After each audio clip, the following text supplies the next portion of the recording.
It is your conscience. You discern certain things in your spirit.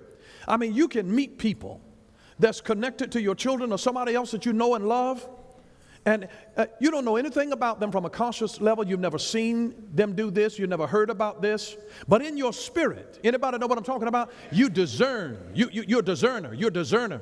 See, every decision that you make, you either make from your body, your mind, or your spirit. Your body, your mind, or your spirit. Your feelings, or your reasonings, or your discernment. And there are just some decisions that I couldn't go by my feelings. I didn't go by my reasonings because I had a discernment in my spirit that I trusted over my reasoning. Because, you know, when you sometimes are just looking at things through reasoning and you said, you know what, look, oh, they look so good on paper. Oh, my goodness, can you see this? Oh, guess where they work? Oh, look at this background. Look at the education here. And your reasoning can say, ooh, girl, this man makes he makes a good salary.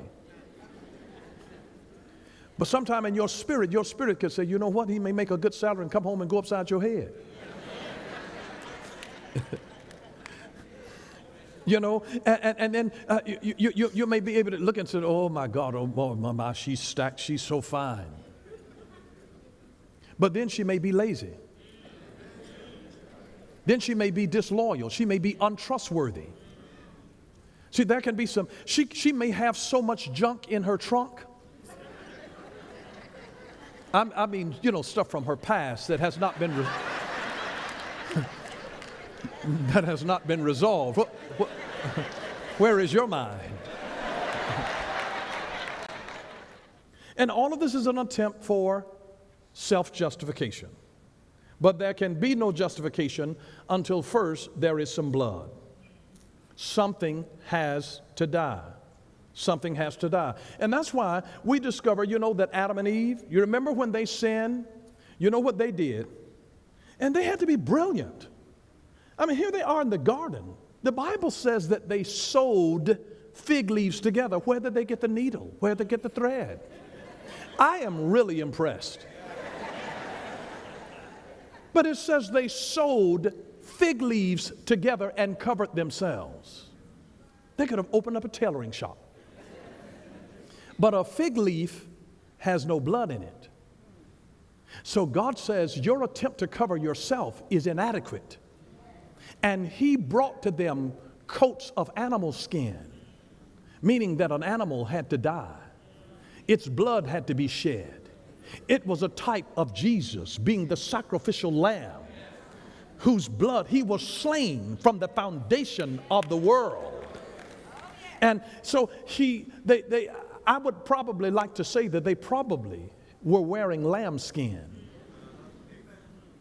Is a type of Jesus covering the sin of man. Some blood had to, where there is no shedding of blood, there is no remission of sin. Something has to die. In our society, the innocent suffer for the guilty.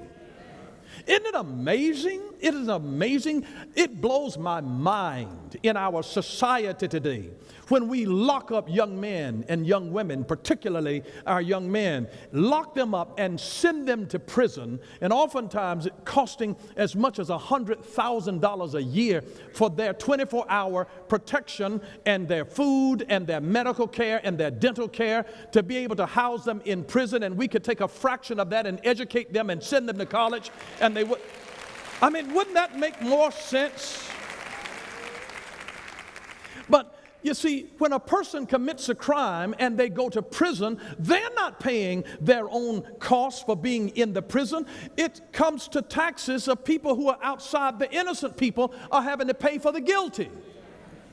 And that's what Jesus did. An innocent one took on himself the blame and the penalty for the guilty, the innocent. It takes innocence, a spotless, a blemish, an animal without blemish or defect, to be able to take away the sin. And that's who Jesus became for us, because we have an incredible need to be justified so that we can rest at night. You don't have any peace unless you've justified and somehow told your mind, you know, yeah, I did the right thing.